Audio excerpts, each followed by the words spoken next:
தீபாவளி என்றால் ஒளி நிறைந்த திருவிழா. அந்த ஒளி நம் உள்ளத்தில் உள்ள இருளை, அறியாமையையும் பொல்லாத எண்ணங்களையும் அகற்றும் அடையாளம்.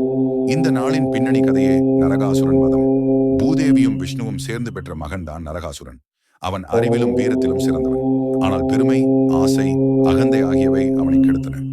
தன் வலிமையால் அவன் தேவர்களை அடிமைப்படுத்தி பல 16,000 தேவியரையும் சிறையில் அடைத்து பூமியில் அநியாயம் ஆட்சி செய்ய தொடங்கினான். அவனின் கொடுமையை தாங்க முடியாமல் தேவர்கள் எல்லாம் ஸ்ரீ மகாவிஷ்ணுவிடம் சரணடைந்தனர். அப்போது கிருஷ்ணர் தன் மனைவி சத்யபாமாவுடன், அவர் பூதேவியின் அவதாரம், சேர்ந்து கருட வாகனத்தில் நரகாசுரனின் நகரமான பிராக்யோதரபுரம் சென்றார். அங்கே கடுமையான போராட்டம் நடந்தது. நரகாசுரன் தன் மாயாவளி, ஆயுதம், சேனை எல்லாவற்றையும் பயன்படுத்தினான். இறுதியில் கிருஷ்ணர் தன் சக்கராயுதத்தை வீசி நரகாசுரனை வதம் செய்தார். அவன் மரணத்தின் முன் கிருஷ்ணரிடம் ஒரு வேண்டுகோள் வைத்தான். என் மரண நாளை மக்கள் துக்கமாக அல்ல, மகிழ்ச்சியுடன் ஒளியேற்றி கொண்டாடட்டும். கிருஷ்ணர் அதனை ஏற்றுக்கொண்டார்.